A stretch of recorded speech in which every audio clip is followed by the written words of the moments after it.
How's it going, everybody? Here for the update video for Gregtech 6.03.17 and 18. 17 because it was Greg's sort of week off and he didn't do a whole lot that week. The only thing that was really added was a recipe to the electrolyzer for charging Certus quartz for AE2. And changing a tooltip on a screwdriver. I guess he had a double tooltip. And that was about it for 17.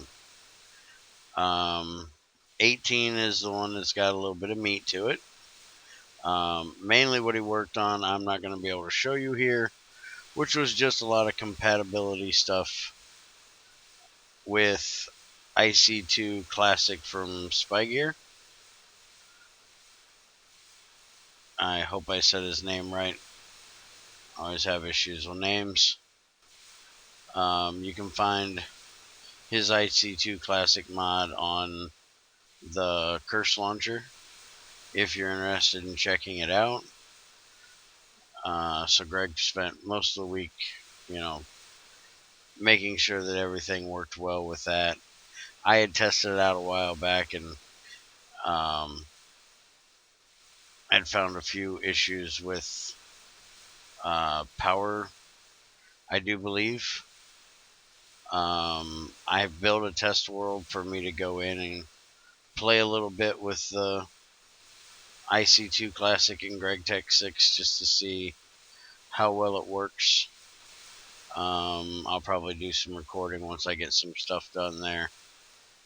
Not real sure how long that's going to be, but if you are interested in playing with those two together, it now should be a lot better, a lot more compatible. The one thing that I don't like about it is, from what I can tell, it is, purely IC2 Classic. It's the IC2 before they went to experimental, and so therefore it doesn't have the wind turbines that I enjoy. It's got the old low watt wind turbines, so probably have to attempt to pair it up with like compact windmills. Compact solar probably shouldn't be needed because Greg has his own solar panels. But I'm gonna mess with some of that stuff because it's kind of a hard toss up for me because I love a lot of the new stuff that's been added to IC2 experimental, but I really cannot stand how broke the power system is, and I know Spyger has done a lot of work on the power system for IC2 Classic to be working like it did in the Classic. Alright, the next thing is this right here, a charging crafting table. It's made with any of these flavors, from lead up to bedrock, HLSA steel alloy, and adamantium, and just about every flavor you can think of in between. The only difference between the recipes being whatever the advanced crafting table is, that's what your screws are, and then it uses gold cables and an advanced circuit. So they're all going to be the same. So, got one of these here, and I'm going to take it over here to the new machine shop, and I'm not sure yet where it's going to go, but let's take a look at this. Here's the place where you can power your tools. Now, I do know that whatever power you put in it is what tool it's going to be able to charge. So if you put HV in, it'll be able to charge HV tools. It won't be able to do low voltage or medium voltage tools. So you want to keep the tools that you want to charge in here, mainly like an electric wrench, electric screwdriver, things like that, the same voltage. This is a smart table. It will only take the right power. You cannot give it a different power and blow it up. And you can see it's got these nice little feet that tell you that that is where the that it's the powered version. Now, supposedly from the tooltip, you can screwdriver it, which does 4x4 diversity filtering on and off there, 9x4 filtering there. That would be filtering of what goes into these if it is auto input. So if you had a way that you were out auto inputting cobblestone and you had the filtering on and you put this here, it would only allow the cobble to go to one stack rather than just filling the whole thing up. I do believe, if I'm correct. And then same for this here, which is the 9x4 filtering, because anything down here in this drawer can be pulled into your crafting grid as well. It's got the same buttons for blueprints, extracting from the bottom, a place to park it, and the allow automation button and the move the contents back. So basically the same as that one, just a powered version. So if I had HV in here, it may charge this. I'm not positive. Let me look over here and see if I have an MFE, which I do. Just doesn't have any power. So let's grab this CESU. We'll put this back here and put that there. That should power that. And let's see, my drill has 25 of 27. And apparently it cannot charge it. I know IC2 drills need to be in an MFE to charge. Oh, wait a minute. It can be in a CSU, so I was wrong. Never mind. So let's try. Well, I just charged it. There is one thing I do know that it can charge with an MFE, so let's see if this will do it.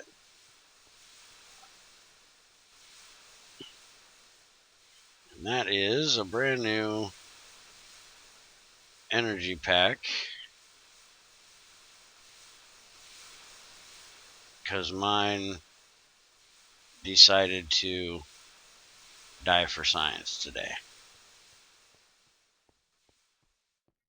So let's see if it will charge that.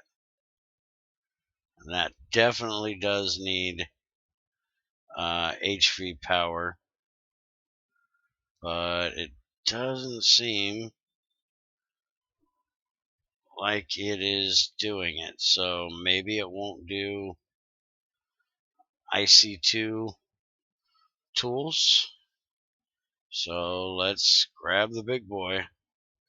It's nice and empty, so we'll put our drill in there. And it is charging it nicely. So that'll give me a way that when I come in, I can just throw my HV drill in here and it'll charge while it does whatever it needs to do. And then if I want to make a, let's see, electric wrench, I can make an HV one of them and it would work right along with it. So apparently it does not like doing IC2, but it does handle Gregtech tools. It may be, I know somebody was talking about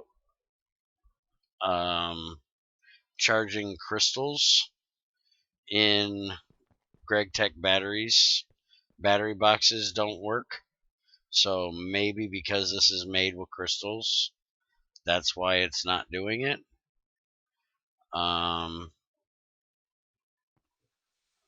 Last I remember, this will not do.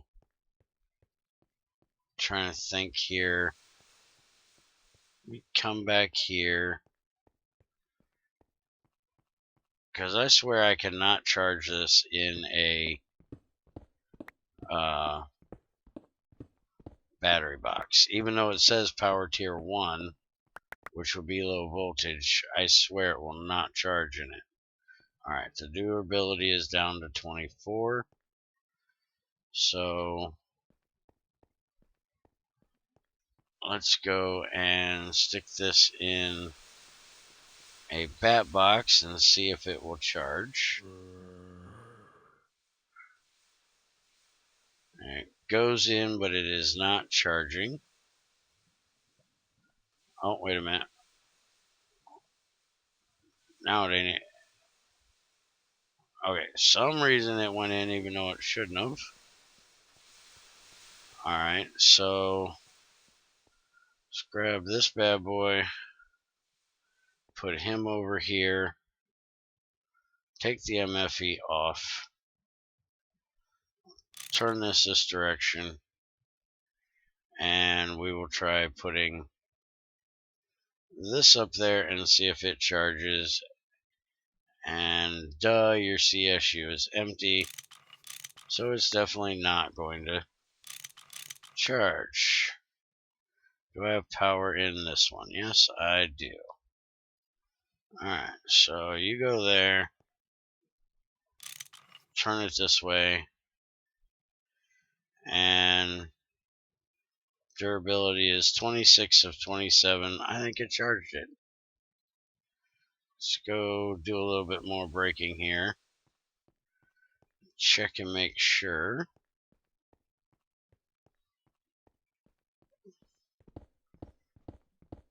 Try to get this down to 25 or 24 durability.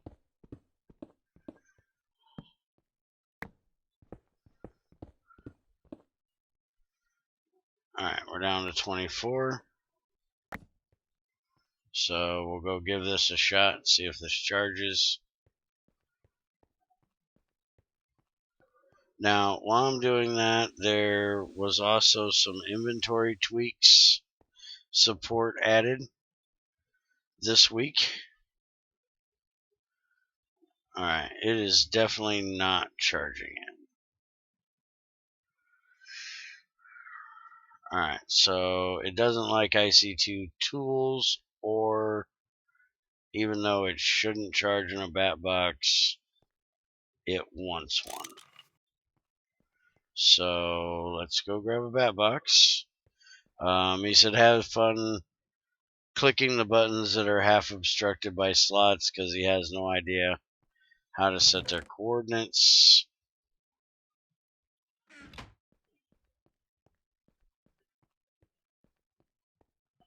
So there we go. Now we got a bat box on here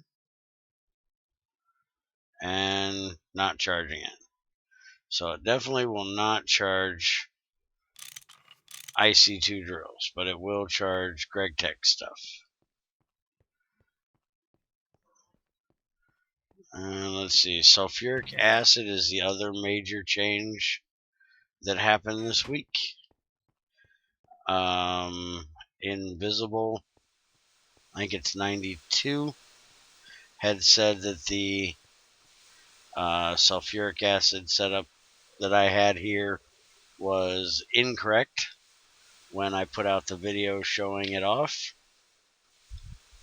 So I forwarded that on to Greg, and he made the current changes.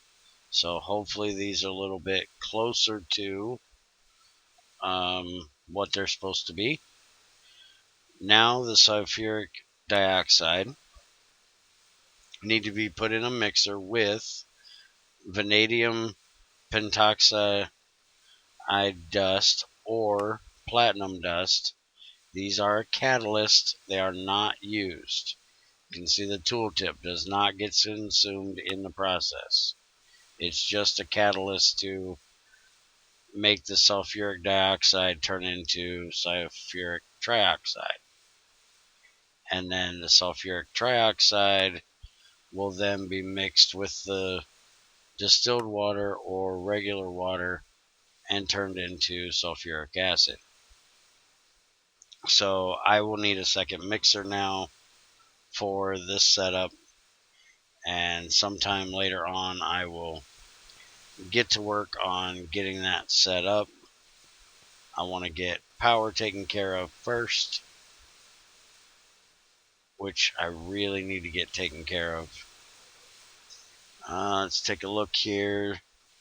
I do know one other thing that was changed was these refined tins and things like that did not have a smelting recipe.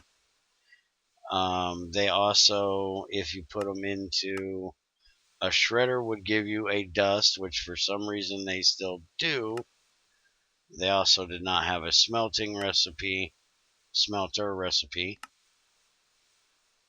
But for some reason, if you put them in a rock crusher or a regular IC2 macerator, you get the 11 out of it instead of just the 9 that you would get if you put it in a shredder. So hopefully he's going to fix this. I've already brought this up to him.